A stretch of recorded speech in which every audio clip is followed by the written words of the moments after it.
السلام علیکم ورحمۃ اللہ وبرکاتہ۔ کیا حال ہے سب کا؟ نحمده ونصلی علی رسولہ الکریم، اما بعد فاعوذ باللہ من الشیطان الرجیم، بسم اللہ الرحمن الرحیم، رب اشرح لی صدری ویسر لی امری واحلل عقدۃ من لسانی یفقہوا قولی۔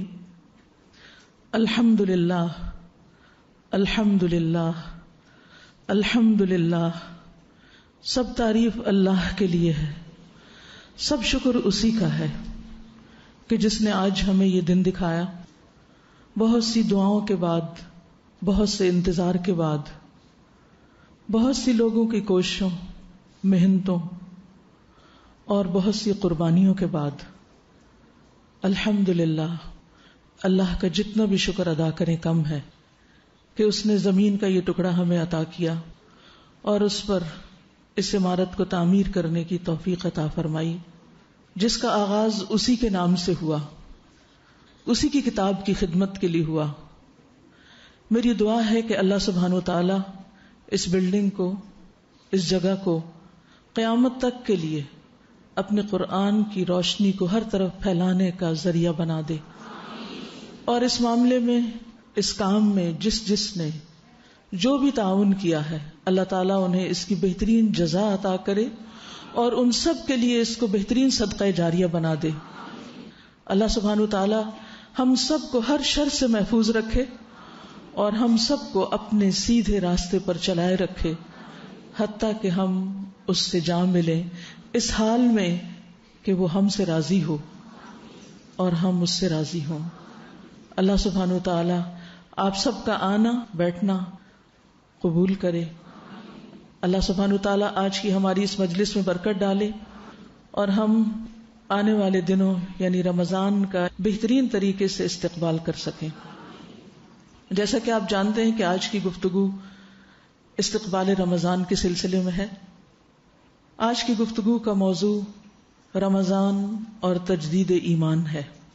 رمضان اور تجدید ایمان، یعنی رمضان اور ایمان کی تجدید۔ جیسا کہ نبی صلی اللہ علیہ وسلم نے فرمایا کہ ایمان بھی پرانا ہو جاتا ہے، یعنی جیسے کپڑا پرانا ہو جاتا ہے ایسے ایمان بھی پرانا ہو جاتا ہے۔ تو اس ایمان کو تازہ کرتے رہنے کی ضرورت ہوتی ہے، اس کی تجدید کرتے رہنے کی ضرورت ہوتی ہے، ایسی کوششوں کی ضرورت ہوتی ہے کہ جس سے ہم اپنے ایمان کو بڑھا سکیں۔ اور رمضان ایک بہترین موقع ہے کہ جس میں ہم اپنے ایمان کی تجدید کر سکتے ہیں۔ رمضان ایک ذریعہ ہے کہ جس سے ہم ایمان میں آگے جا سکتے ہیں، ایمان میں اضافہ کر سکتے ہیں۔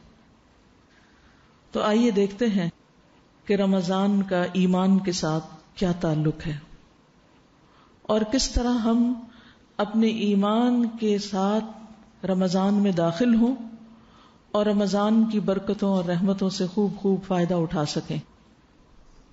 تو سب سے پہلے رمضان کی تیاری ایمان کے ساتھ، رمضان کی تیاری ایمان کے ساتھ۔ قرآن مجید میں اللہ سبحانہ وتعالیٰ کا ارشاد ہے، یا ایھا الذین آمنوا کتب علیکم الصیام کما کتب علی الذین من قبلکم لعلکم تتقون۔ اے لوگو جو ایمان لائے ہو، تم پر روزہ رکھنا لکھ دیا گیا، فرض کر دیا گیا، جیسے ان لوگوں پر لکھا گیا جو تم سے پہلے تھے، تاکہ تم تقوی اختیار کرو۔ گویا رمضان کے روزے رکھنے کا مقصد کیا ہے کہ ہمارے اندر تقوی پیدا ہو۔ لیکن متقی کون ہوتا ہے؟ قرآن مجید کے آغاز میں ہی اللہ سبحانہ وتعالیٰ فرماتے ہیں، ذالک الکتاب لا ریب فیہ ھدی للمتقین۔ کون ہے متقین؟ الذین یؤمنون بالغیب۔ متقی وہ ہوتے ہیں جو غیب پر ایمان رکھتے ہیں۔ تو گویا تقوی اور ایمان کا گہرا تعلق ہے۔ جو متقی ہے اس کے اندر ایمان ہے، اور ایمان کے بغیر تقوی کا حصول نہیں۔ لہذا رمضان سے بھرپور فائدہ وہی اٹھا سکتا ہے جس کے اندر ایمان ہے۔ ایمان ہی کی وجہ سے رمضان کے روزے اور قیام کا اجر ملے گا. ابو ہریرہ رضی اللہ عنہ سے روایت ہے، رسول اللہ صلی اللہ علیہ وسلم نے فرمایا، من صام رمضان ایمانا و احتسابا غفر له ما تقدم من ذنبه. جس شخص نے اپنے ایمان کی حالت میں ایمان کے ساتھ ثواب حاصل کرنے کے لیے رمضان کے روزے رکھے، اس کے پچھلے سارے گناہ معاف کر دیے جائیں گے. اور اسی طرح من یقم لیلۃ القدر ایمانا واحتسابا غفر له ما تقدم من ذنبہ. جو کوئی شب قدر میں ایمان کے ساتھ ثواب کی نیت سے قیام کرے گا تو اس کے بھی پچھلے سارے گناہ معاف کر دیے جائیں گے. تو روزہ دن کا اور قیام رات کا، قیام اللیل، ان دونوں کے لیے شرط کیا ہے؟ نمبر 1 ایمان کے ساتھ، اور نمبر 2 ثواب کی نیت سے، اللہ سے اجر پانے کے لیے، اپنا محاسبہ کرتے ہوئے، اللہ کی خاطر یہ کام کرتے ہوئے.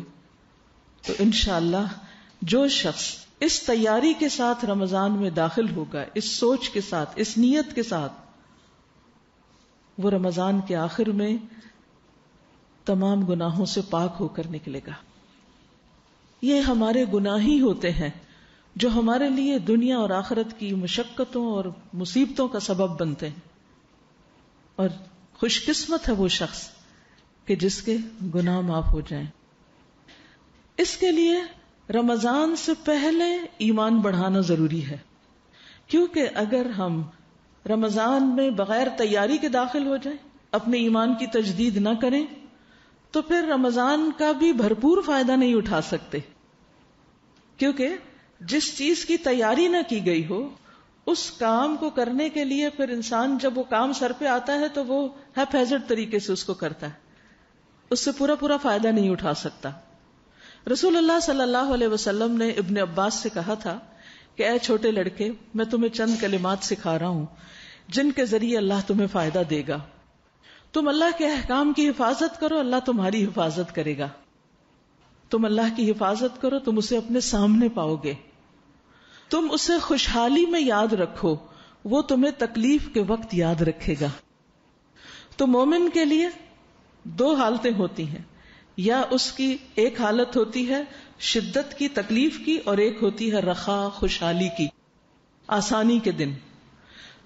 رمضان کے علاوہ باقی سارے مہینے ہمارے لیے کیا ہیں؟ آسانی کے مہینے ہیں.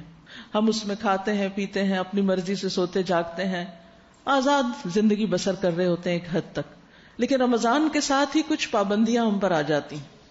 مخصوص وقت پر اٹھنا، اس وقت کھانا جب کھانے کو دل نہ چاہے، اس وقت جاگنا جب سونے کو دل چاہ رہا ہو. تو اپنی خواہشات کے خلاف انسان بہت کچھ کر رہا ہوتا ہے. تو اس صورت میں انسان اگر اپنے رب کو یاد رکھتا ہے عام دنوں میں، تو رمضان اس کے لیے بڑا آسان ہو جاتا ہے. تو اگر آپ چاہتے ہیں کہ رمضان میں بھرپور طریقے سے اللہ کی عبادت کر سکیں اور رمضان آپ پر بھاری نہ ہو، آپ کے لیے مشکل نہ ہو، تو اس کی تیاری پھر ابھی سے شروع کر دیں. اور ایمان کی تازگی کے ساتھ، پورے یقین کے ساتھ، پوری محبت کے ساتھ، خوشی کے ساتھ، ایک جذبے کے ساتھ، ایک شوق کے ساتھ رمضان میں داخل ہوں. یعنی ایسا نہیں ہونا چاہیے کہ ہم دل میں پریشان ہوں، بڑی گرمی کے دن ہیں، لمبے دن ہیں، راتیں چھوٹی ہیں، بچوں کے ایگزامز ہیں، ہے کیا بنے گا کیا بنے گا. نہیں، اس پریشانی سے باہر آنے کی ضرورت ہے. اور جتنا جتنا ہمارا ایمان بڑھتا جائے گا، اتنی ہی یہ پریشانی ختم ہوتی چلی جائے گی. ایمان تو ہمارے لیے ہمیشہ کی ضرورت ہے، لیکن بڑے کام کرنے کے لیے، مشکل کام کرنے کے لیے زیادہ ایمان کی ضرورت ہوتی، ایمانی قوت کی ضرورت ہوتی ہے، ایمانی جذبوں کی ضرورت ہوتی ہے. تو پھر مشکل سے مشکل ترین کام آسان ہو جاتا ہے. پھر انسان کے لیے تھوڑی سی نیند بھی کافی ہو جاتی ہے، انسان کے لیے بھوک پیاس برداشت کرنا بھی آسان ہو جاتی ہے. لیکن اگر اس کے برعکس رمضان سے پہلے ایمان میں کمی ہو تو رمضان میں نیک اعمال کرنا مشکل ہو جاتا ہے. بالکل ایسے ہی کہ جیسے اگر ہم دنیا میں ڈوبے ہوئے ہوں اور مصروف ہوں اور اچانک ہمیں کوئی خوشخبری سنائے کہ چلو عمرے پہ چلتے ہیں، اور ہم وہ کام چھوڑ کر ایک دم عمرے پہ چلے جائیں بغیر تیاری کے، تو پھر وہاں جا کر کیا ہوتا ہے؟ پھر وہاں جا کر طواف کرنا، بھاگ دوڑ کرنا، نمازیں پڑھنا، وہ ذرا مشکل کام ہو جاتا ہے. اور کئی لوگوں کو آپ نے دیکھا ہوگا کہ وہاں پر جا کر بھی انہیں توفیق نہیں ہوتی کہ 5 نمازیں مسجد میں ادا کریں. کبھی وہ بازاروں میں گھومتے رہتے ہیں، کبھی وہ قہوہ خانوں میں بیٹھے رہتے ہیں، کبھی وہ ادھر ادھر ہو جاتے ہیں، لیکن افضل مقام پر جا کر بھی وہ پوری طرح عبادت نہیں کرتے، توفیق نہیں ہوتی. وجہ کیا ہے؟ کیونکہ ایمان کی کمی تھی. اس ایمان کی کمی کے ساتھ گئے، وہ کمی ساتھ ہی رہی اور وہاں بھی اسی حال میں رہے. لیکن جو دل کے پورے یقین اور ارادے اور ایمان اور جذبے کے ساتھ وہاں جاتا ہے تو ان کا حال اور شوق دیکھنے والا ہوتا ہے کہ وہ کتنی محنت کرتے ہیں، کتنا اپنے آپ کو تھکاتے ہیں.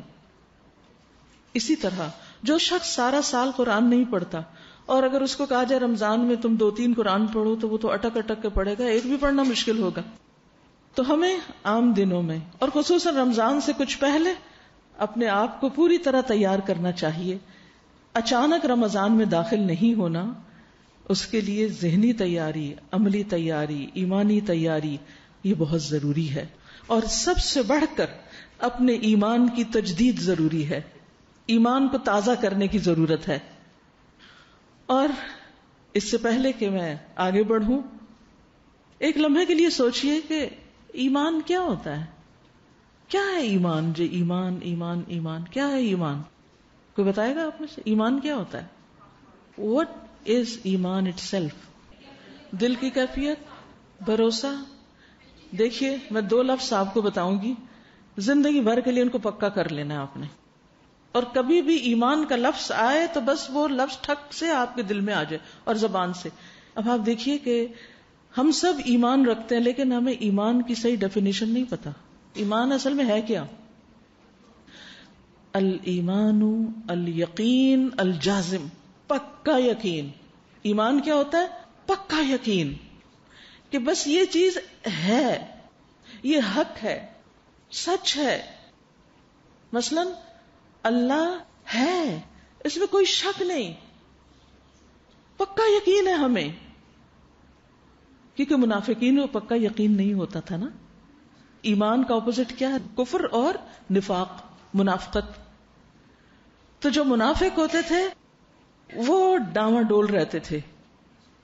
اسی طرح فرشتوں پر پکا یقین کہ فرشتے ہوتے ہیں، ذکر کی مجلسوں کو ڈھانپتے ہیں، ہمارے دائیں بائیں ہیں، روح وہی نکالتے ہیں، قبر میں بھی آئیں گے، آخرت میں بھی ہوں گے. جبریل بھی حق ہیں، اسرافیل بھی حق ہیں. یہ بالکل سچی بات ہے، اس میں کوئی شک ہی نہیں. ہمیں رسول سچے ہیں، محمد الرسول اللہ صلی اللہ علیہ وسلم اللہ کے رسول تھے، مجھے پکا یقین ہے، مجھے کوئی شک نہیں اس میں. پھر اسی طرح کتاب قرآن اللہ کی کتاب ہے، مجھے اس میں کوئی شک نہیں. ذالک الکتاب لا ریب فیہ، اس کا ایک ایک حرف سچا ہے.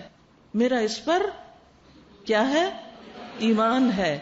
میرا اس پر ایمان ہے، میرا اس پر یقین ہے. اسی طرح آخرت یقینی ہے، آخرت آئے گی، حساب ہوگا، پل صراط ہے وہاں، حوض کوثر ہے وہاں، میزان ہے وہاں، اللہ سے ملاقات ہے وہاں. یہ بالکل سچی باتیں ہیں، یہ یقینی باتیں ہیں، یہ حق ہے. یہ جو ابھی میں نے آپ کو شروع میں حمد سنائی نا، اس میں آپ نے دیکھا میں نے 2 دفعہ اسی لیے سنائی تھی، غور کیا اگر آپ نے تو ہر چیز کے بعد کیا آتا ہے؟ حق حق حق. ایک دفعہ اور سنا اور پکا یقین ہو جاتا ہے نا. یعنی قرآن مجید ہم بچپن سے جانتے ہیں کہ یہ اللہ کی کتاب ہے، لیکن پھر کیا ہوتا ہے آہستہ آہستہ ادھر ادھر کی باتیں سن کے بس وہ ایک روٹین کی چیز بن جاتی ہے. اور جب ہم اس کو کھولتے ہیں، اس کو پڑھتے ہیں، اس کو سمجھتے ہیں تو یہ تجدید نہیں کرتے کہ یہ بالکل سچی باتیں. اور کہیں کہیں ہمارے دماغ میں ایسے کوسچنز بھی آنے لگتے، اچھا یہ ایسا ہی ہے، یہ ٹھیک بتا رہی ہیں، یہ ٹھیک کہہ رہا ہے. ایمان وہ ہوتا ہے جو شک سے پاک ہو. جنت کے بارے میں کوئی شک نہیں، دوزخ کے بارے میں کوئی شک نہیں، آخرت کے بارے میں کوئی شک نہیں، یہ سب باتیں سچی ہیں. تو جب آپ رمضان میں داخل ہوں گے اور روزہ رکھیں گے، اس یقین کے ساتھ رکھیں گے کہ مجھے اس کا اجر اور ثواب ملے گا انشاءاللہ، میرے گناہ معاف ہوں گے انشاءاللہ، مجھے اس قیام اللیل کا ثواب اور اجر ملے گا، میرا رب مجھے دیکھ رہا ہے، وہ سن رہا ہے، جو کچھ میں بول رہی ہوں وہ سن رہا ہے، میرے حال کو جانتا ہے، مجھے اس وقت شدید بھوک اور شدید پیاس لگی ہے، اس کو پتا ہے کہ میں یہ تکلیف کیوں برداشت کر رہی ہوں، کوئی نہیں مجھے دیکھ رہا، میں پھر بھی ایک قطرہ پانی کا زبان پر نہیں رکھوں گی کیونکہ میرا رب مجھے دیکھ رہا ہے. یہ ایمان کے ساتھ آتا ہے، اور جب ایمان آتا ہے تو پھر توکل بھی آتا ہے، پھر محبت بھی اللہ کی آتی ہے، پھر انسان کو اللہ کے فیصلوں پر یقین کرنا، ان کی حکمتیں بھی سمجھ آنے لگتی ہیں، پھر تقدیر کے فیصلے قبول کرنا بھی آسان ہو جاتا ہے، پھر زندگی بے پر لطف ہو جاتی ہے، پھر انسان کے اندر صبر بھی آ جاتا ہے، شکر بھی آ جاتا ہے، اچھے اخلاق بھی آ جاتے ہیں، کیونکہ اچھے اخلاق کی بنیاد بھی ایمان ہے. ایمان تو ایک بیج کی طرح ہے جس سے وہ ساری خیر کا درخت پھوٹتا ہے، جس پر پھل پھول لگتے ہیں، اور جس سے ساری نیکیوں کی مختلف برانچز نکلتی ہیں. جب تک یہ ایمان کا بیج مضبوط نہیں، اچھا نہیں، اس وقت تک وہ درخت بھی مضبوط نہیں ہو سکتا. تو یاد رکھیے کہ ایمان کیا ہے؟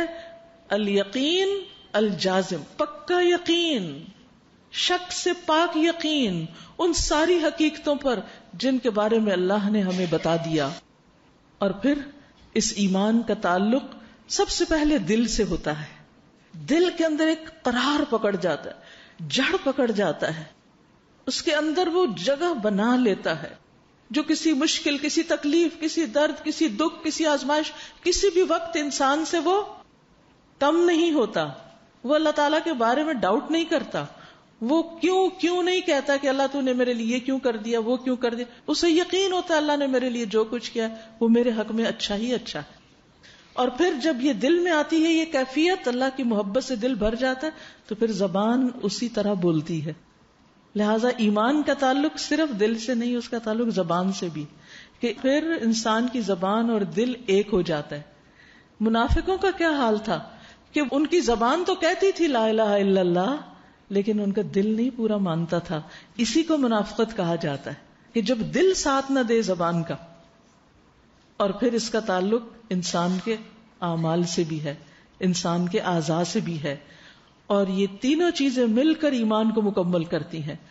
کچھ اعمال انسان کی زبان کے ہوتے ہیں جس سے ایمان بڑھتا یا گھٹتا ہے، یعنی دل کی کیفیت یا اچھی ہو جاتی ہے یا پھر ڈاؤن ہو جاتی ہے. کچھ کام ایسے ہوتے ہیں کہ جن کو کرنے سے انسان کا ایمان، دل کی حالت بہت بہترین ہو جاتی، اندر ایک عجب سا جذبہ اور جوش ہو جاتا ہے. اور کچھ کام ایسے ہوتے ہیں جو اللہ کی نافرمانی کے ہوتے ہیں جس کی وجہ سے انسان کے اندر ایک بے چینی اور ایک بے سکونی پیدا ہو جاتی ہے اور ایمان کمزور ہو جاتا ہے. لہذا انسان کو اپنے دل، اپنی زبان اور اپنے ارکان یعنی اپنے اعضاء، ان تینوں پر نظر رکھنی چاہیے. اور یاد رکھیے ایمان کی اصل جو ہے وہ علم ہے.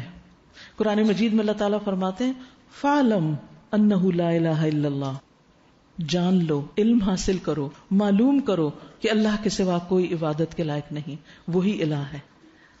تو ایمان معرفت سے آتا ہے، علم سے آتا ہے، جاننے سے آتا ہے، اور پھر انسان کے دل میں وہ قرار پکڑتا ہے، پھر اس کی تصدیق وہ بول کے کرتا ہے، اور پھر اس کے مطابق وہ اپنے عمل تبدیل کرنے، اس کی عملی زندگی میں چینج آتا ہے، اس کی ہر چیز تبدیل ہونے لگتی ہے. پھر اسی طرح انسان کے اندر محبت آتی ہے اللہ کے آگے عاجزی کی کیفیت پیدا ہوتی، وہ بے اختیار اللہ کے آگے جھکنے لگتا ہے، اس کو نماز سے محبت ہو جاتی، کیونکہ سجدے میں جا کر اس کو جو چین اور قرار اور سکون ملتا ہے وہ کسی اور جگہ نہیں ملتا. لہٰذا وہ خوش ہوتا ہے تو سجدے میں جاتا ہے، اسے کوئی تکلیف ہوتی ہے تو وہ سجدے میں جاتا ہے، وہ اللہ کے سامنے جھک جاتا ہے، اور وہ ہر حال میں اس کی اطاعت اور تابعداری کرتا ہے، ظاہری طور پر بھی باطنی طور پر بھی. اس کا ظاہر بھی اللہ کی مرضی کے مطابق ہوتا ہے اور اس کا باطن بھی لوگوں کے سامنے بھی اللہ کی مرضی کے کام کرتا ہے، اور چھپ کر بھی وہ صرف اللہ کی رضا کے کام کرتا ہے. اور پھر صرف وہ ان سب چیزوں کو اپنے تک نہیں رکھتا، وہ لوگوں کو بھی اس کی دعوت دیتا ہے، وہ اپنے بچوں کو بھی اس طرف لاتا ہے، وہ اپنے خاندان کو بھی اس طرف لاتا ہے، وہ اپنے اور دوستوں اور رشتہ داروں کو بھی اس طرف لاتا ہے، اور پھر وہ ہر چیز میں اپنا ایک معیار بناتا ہے، ایک کرائیٹیریا بناتا ہے، اور وہ کیا ہے کہ میرے لیے بہترین رول ماڈل رسول اللہ صلی اللہ علیہ وسلم ہے.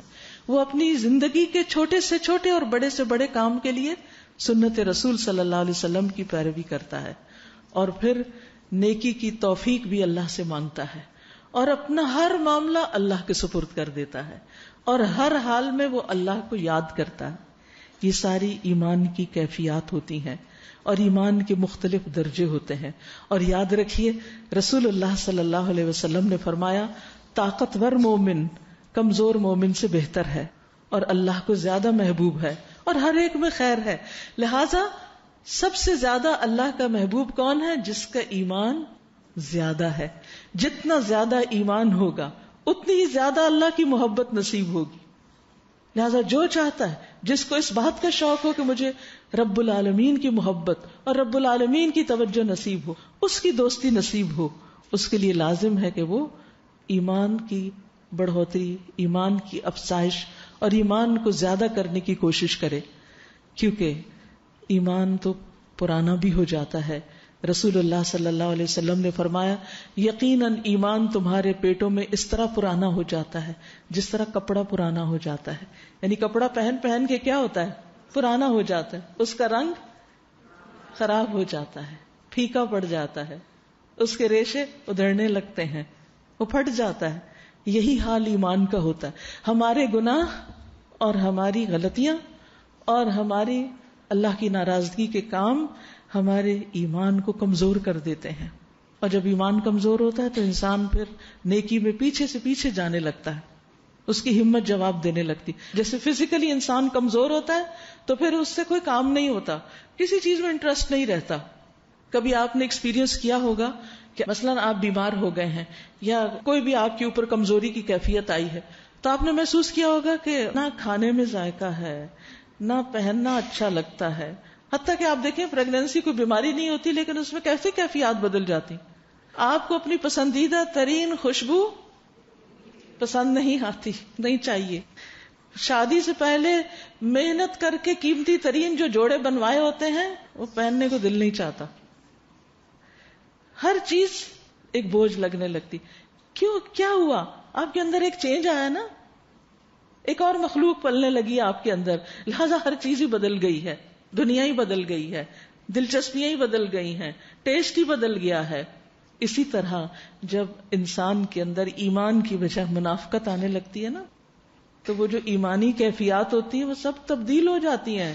کبھی یہ نہ سوچئے کہ ایک دفعہ ایمان لائے ہیں بس کافی ہو گیا، نہیں، اس کی بار بار تجدید کرنی پڑتی ہے، اس کی صحت کا خیال رکھنا پڑتا ہے.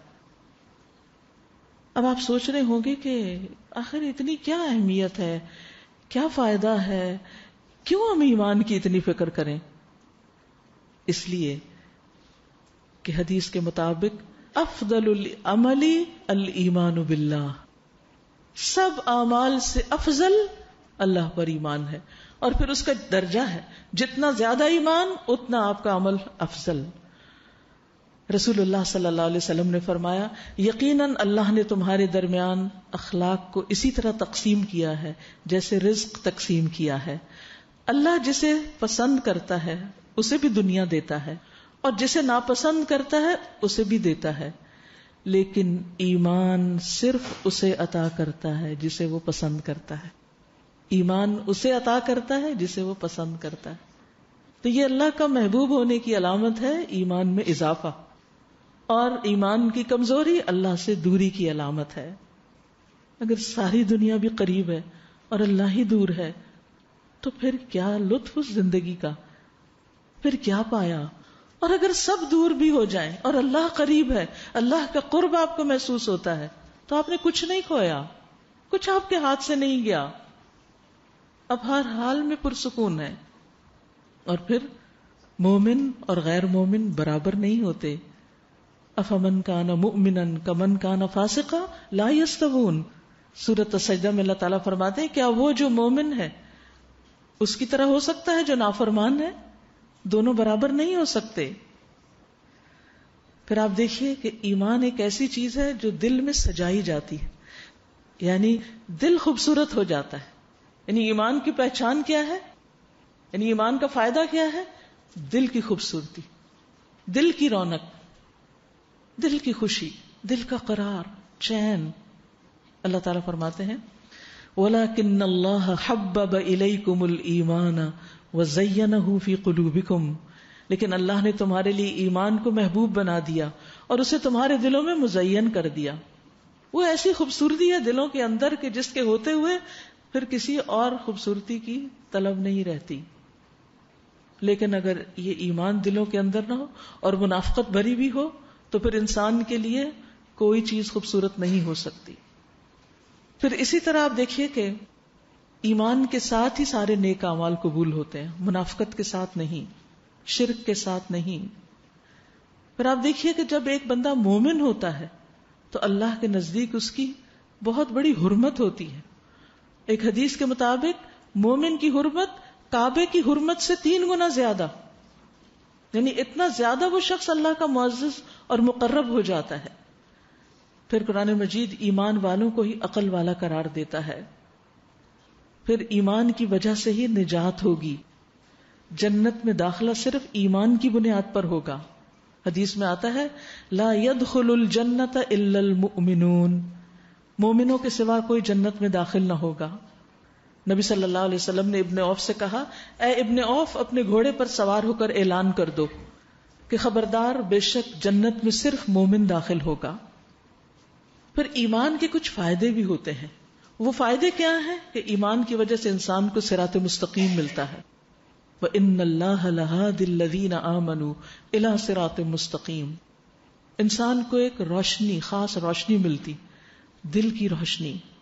اللہ ولی الذین آمنوا یخرجہم من الظلمات الی النور. اللہ کی دوستی نصیب ہوتی، ولایت نصیب ہوتی، حیات طیبہ نصیب ہوتی، دنیا میں بھی انسان کو پاکیزہ زندگی نصیب ہوتی ہے. من عمل صالحا من ذکر او انثى وهو مؤمن فلنحیینہ حیاتا طیبہ. جو بھی نیک عمل کرے گا خواہ مرد ہو یا عورت بشرطے کہ وہ مومن ہو، ہم اسے پاکیزہ زندگی بسر کرائیں گے. یعنی دنیا کی زندگی بھی اس کے لیے خوشگوار کر دیں گے. اس کا یہ مطلب نہیں اس کے لیے صرف آرام ہی آرام ہوگا اور ہر طرف راحتیں ہوگی، نہیں. اس کا مطلب یہ ہے کہ اس ایمان اور روشنی کی وجہ سے وہ دنیا کے اندھیروں میں بھی، غموں میں بھی پرسکون ہوگا. وہ تھک کر بھی نہیں تھکے گا، وہ ہر حال میں ایک خاص کیفیت کے اندر ہوگا. اور آخرت میں ان کے بہترین اعمال کے مطابق اللہ ان کو اجر عطا کرے گا.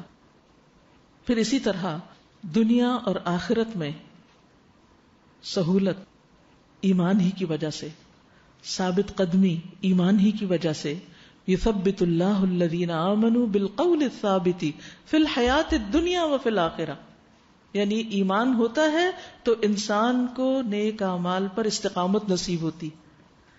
اور پھر جب انسان فوت ہوگا، قبر میں اس کا سوال ہوگا، حساب کتاب ہوگا، اس وقت بھی ثابت قدمی ایمان کی وجہ سے نصیب ہوگی، اور اگر منافقت ہوئی تو نصیب نہ ہوگی.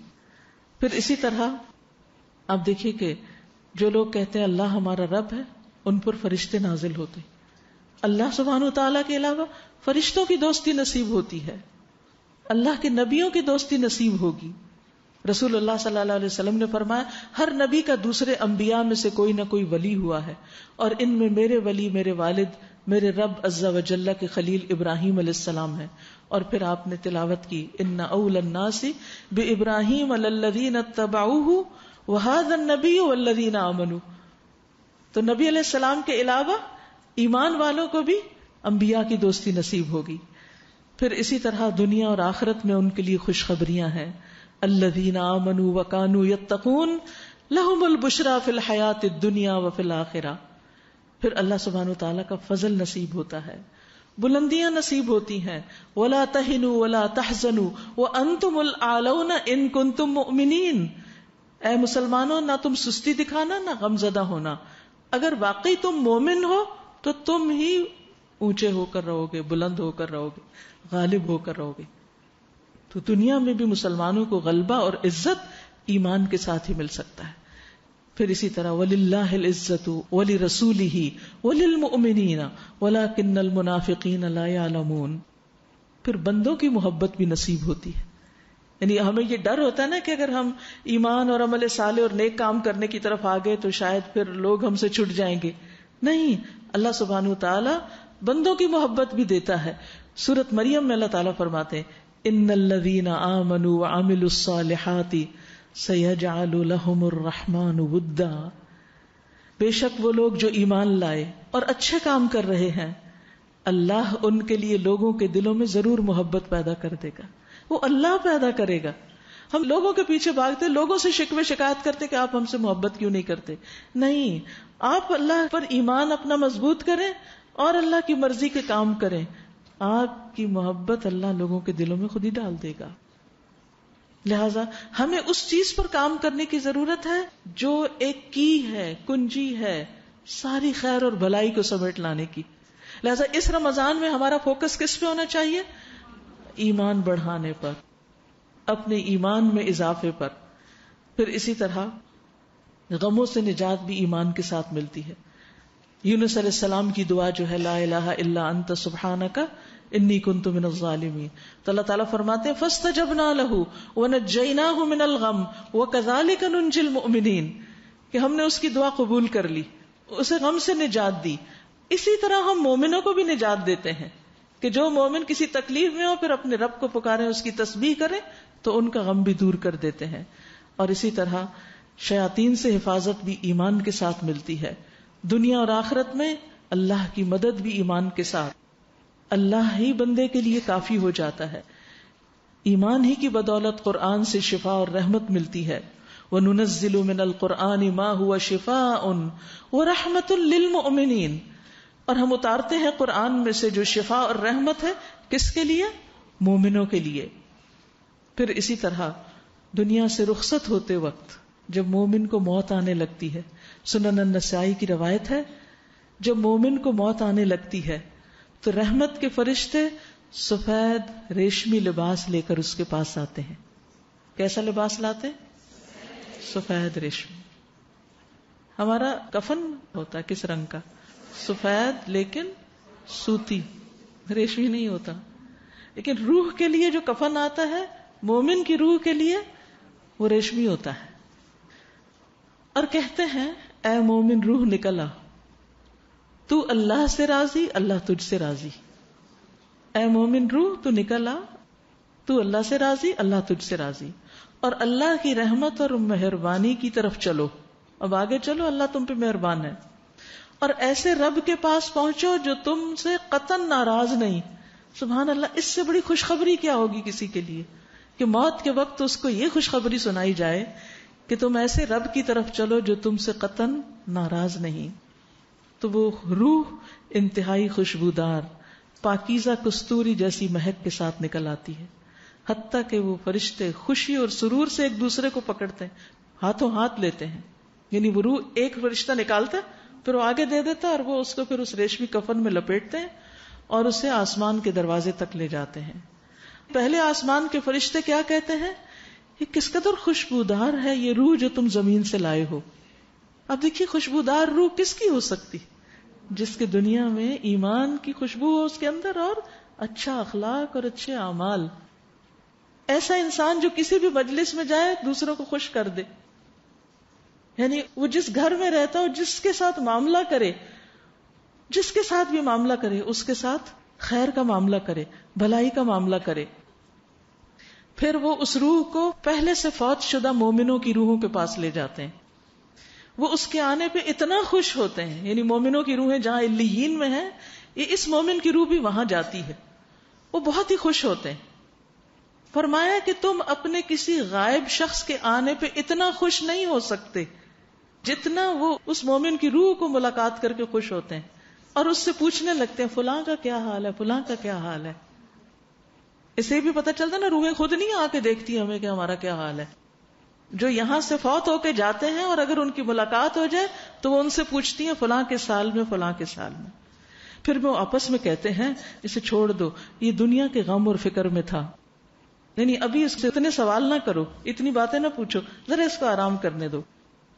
جب وہ روح کہتی ہے کیا وہ تمہارے پاس نہیں آیا، وہ تو کب کا مر چکا ہے، وہ نہیں آیا، تو وہ کہتے ہیں اسے اس کی ماں ہاویہ یعنی جہنم کے ٹھکانے کی طرف لے جایا گیا۔ تو اگر انسان منافقت کی حالت میں دنیا سے جائے یا کفر کی حالت میں یا شرک کی حالت میں، تو پھر ایسے شخص کے پاس جب موت آتی ہے تو عذاب کے فرشتے گندا بدبودار ٹاٹ یعنی بوری کی طرح کی چیز اس کے پاس لاتے ہیں، غصے سے کہتے ہیں نکل ادھر، تو بھی ناراض، تیرا رب بھی ناراض، یعنی تم رب سے ناراض رہے، شکوے شکایتیں کرتے رہے اور رب بھی تجھ سے ناراض رہا، چل اللہ کے عذاب کی طرف۔ وہ انتہائی بدبودار مردار لاش کے بھپوکے کے ساتھ اس کے جسم سے نکلتی ہے، حتیٰ کہ وہ اسے زمین کے دروازے پہ لے جاتے ہیں اور کہتے ہیں کس قدر بدبودار ہے، حتیٰ کہ وہ اسے پہلے سے مرے ہوئے ایسے ہی لوگوں کی روحوں کے ساتھ جا کے ملا دیتے ہیں۔ دنیا میں بھی ویسی ہی کمپنی اور وہاں بھی ایسی ہی، آخری انجام بھی ویسا ہے۔ تو اب آپ دیکھیے کہ ایمان کی وجہ سے، اور ایمان صرف ایمان نہیں، وہ دل میں پکا یقین اور وہ لذت اور وہ اللہ کی محبت اور وہ اللہ سبحانہ وتعالی کی رضا کی فکر جس کے ساتھ مومن دنیا میں جیتا ہے، تو جب وہ مرتا ہے تو اس کو فوراً خوشخبری مل جاتی ہے کہ تو اس فکر میں تھا نا کہ تیرا رب تجھ سے راضی ہو جائے، تو ہر کام اس لیے کرتا تھا کہ تیرا رب تجھ سے راضی، آج وہ تجھ سے راضی ہو گیا۔ مومن دنیا میں اللہ سے راضی رہتا ہے۔ دیکھیے فرشتے آ کے کیا کہتے ہیں، تو اللہ سے راضی، اللہ تجھ سے راضی۔ لیکن یہ رضا کب آتی ہے؟ جب ایمان مضبوط ہوتا ہے۔ پھر اسی طرح جب مومن کا جب جسم قبر میں جاتا ہے تو پھر فرشتہ آتا ہے، پھر اس سے سوال کرتا ہے، اور جو مومن روح ہوتی ہے اس کے ساتھ خوبصورت معاملہ کیا جاتا ہے۔ اس کی قبر میں سبز باغیچہ ہوتا ہے، اس کی قبر کو 70 ہاتھ کشادہ کر دیا جاتا ہے، اسے 14ویں رات کے چاند کی طرح روشن کر دیا جاتا ہے، یعنی سبزہ بھی ہے، روشنی بھی ہے، اور اس کے لیے امن ہی امن ہے، جنت کی طرف سے کھڑکی کھول دی جاتی ہے۔ اس طرح مومن اپنے قبر کے ٹھکانے میں بھی پرسکون رہتا ہے اپنے ایمان کی وجہ سے۔ لہذا یہ ایمان بڑی قیمتی چیز ہے، اس کو نیچے نہیں جانے دینا چاہیے، یہ اوپر ہی رہے، اس کا لیول کم نہ ہو۔ آپ دیکھیں کہ اگر ہمارا ہیموگلوبن کم ہو جاتی ہے تو ہم کتنے فکر مند ہو جاتے ہیں، تو پھر فوراً کیا کرتے ہیں، مختلف ایسی غذائیں کھانے لگتے ہیں، ایسی دوا کھاتے ہیں کہ جس سے ہمارا وہ لیول اپ ہو جائے۔ تو جب ایمان میں کمزوری آنے لگے تو کیا کرنا چاہیے، وہ کام شروع کر دینے چاہیے کہ جس سے ایمان بڑھتا جائے۔ اور رمضان بہترین موقع آ رہا ہے کہ جس سے ایمان میں اضافہ ہو سکتا ہے، اور اس ایمان کی تازگی کے ساتھ اگر رمضان میں داخل ہوں گے تو اور بھی زیادہ اضافہ ہوگا۔ پھر اسی طرح یہ کہ انسان کے اعمال محفوظ ہو جاتے ہیں، ایمان والوں کی کوششوں کی قدر کی جاتی ہے۔ وَمَنْ أَرَادَ الْآخِرَةَ وَسَعَى لَهَا سَعْيَهَا وَهُوَ مُؤْمِنٌ فَأُولَئِكَ كَانَ سَعْيُهُمْ مَشْكُورًا۔ تو آئندہ دنوں میں جو آپ بھاگ دوڑ کرنے والے ہیں، ادھر دورہ قرآن پہ جا رہے ہیں، ادھر روزہ رکھا ہوا ہے، ادھر غریبوں میں صدقہ خیرات کے لیے جا رہے ہیں، ادھر رات کو نمازوں کے لیے جا رہے ہیں، یہ ساری بھاگ دوڑ کس کے لیے؟ اللہ کے لیے۔ تو جو شخص اللہ کی خاطر یہ سب کرتا ہے تو اللہ سبحانہ وتعالیٰ اس کی ناقدری نہیں کرتے۔ فرمایا اولئک کان سعیہم مشکورا، ایسے لوگوں کی کوششوں کی قدر کی جاتی۔ اینڈ آف دا ڈے یہ سوچنے کی ضرورت نہیں پتہ نہیں کوئی فائدہ ہوا کہ نہیں، اللہ کا وعدہ ہے، اگر اللہ کے لیے کر رہے ہو تو فائدہ ہے اس میں۔ فرمایا فمن یعمل من الصالحات وهو مؤمن فلا کفران لسعیہ وإنا له کاتبون۔ جو شخص کوئی نیک اعمال کرے اور وہ مومن ہو تو اس کی کوشش کی ناقدری نہ ہوگی، اللہ ناقدری نہیں کرے گا۔ ایک آیت میں کیا فرمایا بنی اسرائیل کی کہ اللہ سبحانہ وتعالیٰ ایسے لوگوں کی کوششوں کی قدردانی کریں گے، فَأُولَئِكَ كَانَ سَعْيُهُمْ مَشْكُورًا۔ اور پھر اگر شیطان دل میں وسوسہ ڈالے، مایوسی آنے لگے، تو یاد رکھیں فَلَا كُفْرَانَ لِسَعْيِهِ وَإِنَّا لَهُ كَاتِبُونَ، اور ہم اس کو لکھ رہے ہیں۔ اللہ ایک ایک چیز لکھوا رہا ہے فرشتوں کے ذریعے، اور پھر ایسے لوگوں کے لیے کبھی نہ ختم ہونے والا اجر اور اللہ کی بخشش اور رضامندی اور گناہوں کا بھی نیکیوں سے بدل جانا توبہ کی وجہ سے، کیونکہ رمضان توبہ کا بھی ایک بہترین موقع ہے۔ اور پھر جنت میں درجات کا بلند ہونا. سورۃ طٰہٰ میں اللہ تعالیٰ فرماتے ہیں وَمَن يَأْتِهِ مُؤْمِنًا قَدْ عَمِلَ الصَّالِحَاتِ فَأُولَٰئِكَ لَهُمُ الدَّرَجَاتُ الْعُلَىٰ، اور جو اس کے پاس مومن بن کر آئے گا، ایمان کے ساتھ اللہ سے ملاقات کرے گا اور اس نے اچھے کام بھی کیے ہوں گے، تو یہی لوگ ہیں جن کے لیے سب سے بلند درجے ہیں.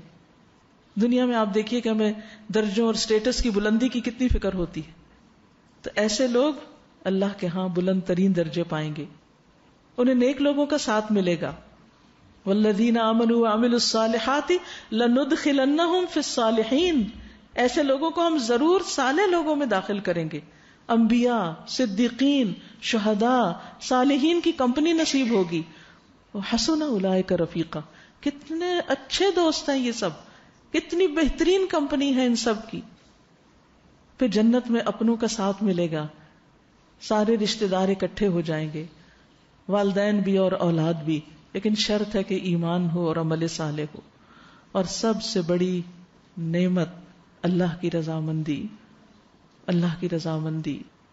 وعد اللہ المؤمنین والمؤمنات جنات تجری من تحتها الانہار خالدین فیہا ومساکن طیبۃ فی جنات عدن ورضوان من اللہ اکبر ذلک هو الفوز العظیم. اللہ نے مومن مردوں اور مومن عورتوں سے، عورتوں کا بھی ذکر خاص طور پر کیا گیا، مومن مردوں اور مومن عورتوں سے ایسے باغوں کا وعدہ کیا ہے جن میں نہریں جاری ہیں، ان میں وہ ہمیشہ رہیں گے. نیز ہمیشگی کے باغات میں پاکیزہ قیام گاہیں، اور اللہ کی رضامندی تو ان سب چیزوں سے بڑھ کر ہوگی. یہی بہت بڑی کامیابی ہے، یہ ہے اصل کامیابی جس کے لیے ہمیں رمضان میں کوشش کرنی ہے.